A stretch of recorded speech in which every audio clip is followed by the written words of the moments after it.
this is the subject of an impeachment trial, and I would not like to discuss the defense for the impeachment trial.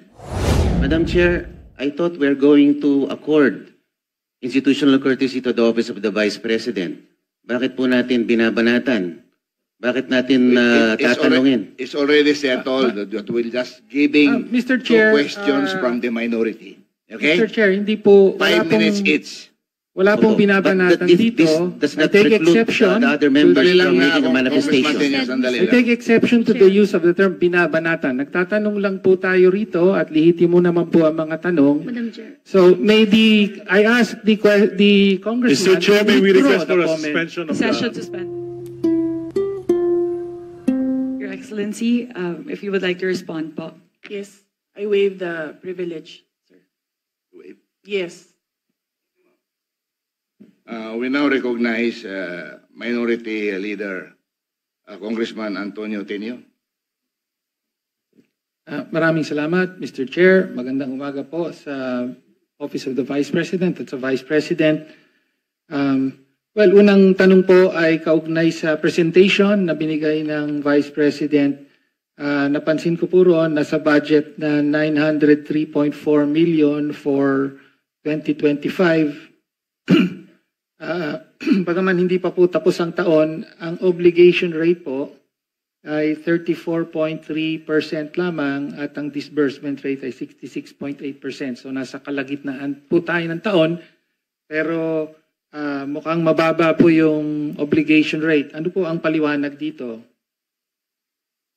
Yes, marami kaming procurement na tumagal. Hindi siya nasimulan by January. Madam Chair, yung procurement. So maraming mga procurement na June, July, August na nasimulan. May dahilan po ba kung bakit June, July, August na nasimulan ang mga proyekto? Madam Chair, dahil kailangan marami po mga attachments na nire-require para sa procurement, and lahat po ng mga documents na yon ay hindi po siya nakukuha ng 1 o 2 araw lamang. So, middle of the year pa po na naisaayos ang requirements for bidding. Parang ganun po. Tama po ba ang intindi ko? Yes, Madam Chair. Yes, thank you. Okay.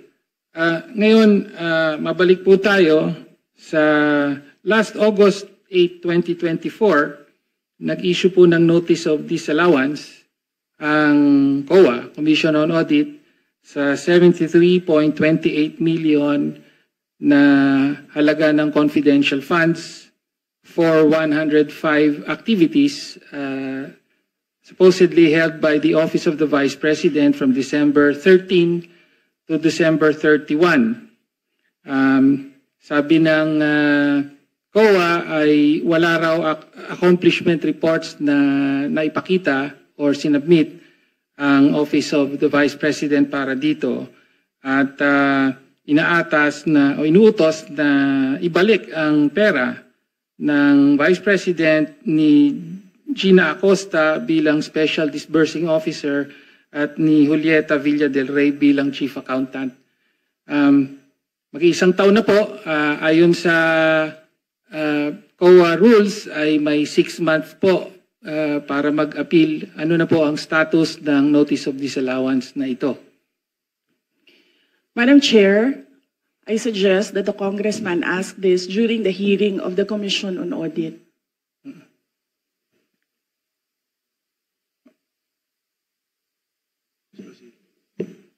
Madam Chair, I'm asking the question now from the Office of the Vice President. Madam Chair, this is a status of documents inside the Office of the Commission on Audit. So it has to be the Commission on Audit who will answer what is happening to this Notice of Disallowance. Nagsubmit po ba ng appeal ang Office of the Vice President sa Notice of Disallowance? Kung yung Congressman Tenyo, kung ang Notice of Disallowance was rectified by COA, wala na po yun. Pero kung yung notice of disallowance ay meron na silang final adjudication, and then merong order yon na final yung notice of disallowance. So, for your information, I will check with COA and get the records and give it to you. Thank you. Thank you, Chair. Well, next question po ay kaugnay po sa notice of disallowance. Ang sabi po kasi ng COA, December 30, yung mga 105 activities na inilunsad dun sa mga dinisilaw na activities ay nangyari between December 13 to December 31. And yet, sa mga nakaraang hearing ay napag-alaman po na December 20 pa po na ilabas ang SARO at na-withdraw yung 125 million. Kaya nga sinasabing nagastos ito in 11 days from December 20 to December 31. So ang tanong lang po natin, ano po ang paliwanag doon sa nakapamahagi na kayo ng mga sinasabing reward money noong December 13 pa lamang, samantalang hindi pa po lumalabas ang pera ng confidential funds. Pwede po bang may paliwanag yon? Madam Chair, this is the subject of an impeachment trial, and I would not like to discuss the defense for the impeachment trial. Representative Chair, Tino, wala please naman pong- proceed with the next question. Madam Chair, I would just like to note na wala pong impeachment trial sa kasalukuyan. Madam Chair, in fact, it is archived in the Senate. No? Okay, so next question na po. No? Lumabas din po sa nakaraang mga hearing sa House na nag-submit po ang Office of the Vice President ng 2,670 accomplishment reports at kasama po para po sa liquidation ng 500 million pesos worth of confidential funds under the Office of the Vice President. At ayon sa investigasyon ay 1,322 out of 1,992 names in the OVP ARs submitted to the PSA have no birth records. So kasama po dito yung mga pangalang Mary Grace Piatos, Fernando Tempura, meron pang Chel Jokno. No? Kindly wind up your Opo. question. Again, pwede po bang mapaliwanag ng Vice Presidente kung bakit ganon ang sinubmit at bakit walang supporting documents ang mga accomplishment reports na ito? Madam Chair, again, first, if the committee would like to ask how the Commission on Audit conducts its audit, I request that all the questions be propounded during the hearing of the Commission on Audit. Second, the subject confidential funds is a matter in impeachment proceedings, which is archived, but there is a pending motion for reconsideration in the Supreme Court. I cannot discuss defense strategy. Number 3, I cannot discuss intelligence operations and cannot explain how intelligence operations are done without compromising national security. Thank you, Madam Chair. My next question. Congressman Tenyo, last question. Opo, last question. Please wind up. Opo. So, napabalita po no na mula July of last year hanggang sa kasalukuyan ay meron pong 13 trips ang Vice President overseas, no? So mula po sa Germany, Japan, Hong Kong, Netherlands, Kuala Lumpur, Malaysia, Australia, South Korea, Kuwait, Paris, at several po sa Netherlands. umaabot po sa at least 60 days po na on leave ang presidente at marami po pero hindi lahat ay sinasabing personal leave, no? So sa mga trips po na ito, ilan po ang naging personal leave at ilan ang on official duty at magkano po ang total na budget na ginastos ng Office of the Vice President para sa mga official leave at personal leave na nangyari. So Madam be the Chair, yes. last question, Madam Yes, President. yes. Madam Chair, may I ask what date do you want me to start with destinations? July 2024. Ano pizza daw yun? Mr. Chair, from July 2024, a personal trip to Germany, Okay. then January 2025, July 24, we'll personal start. trip to Japan, and so on. Yes.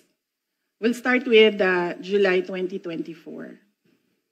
So, number one, under the Civil Service Commission rules, there is no allotted leave for the President and Vice President.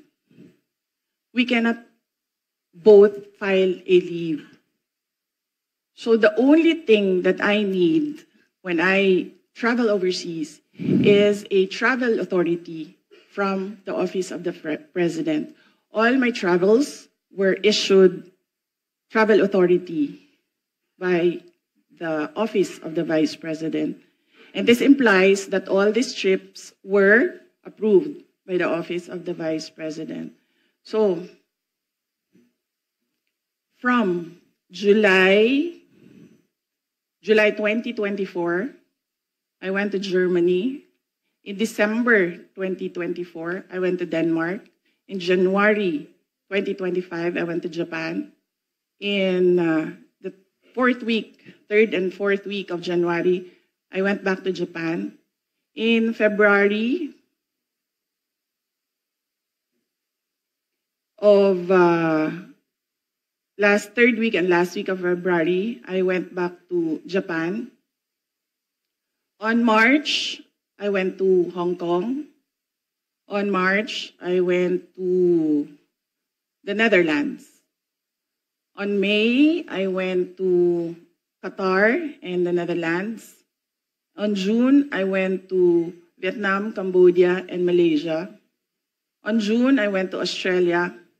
On July, I went to the Netherlands and the Republic of Korea.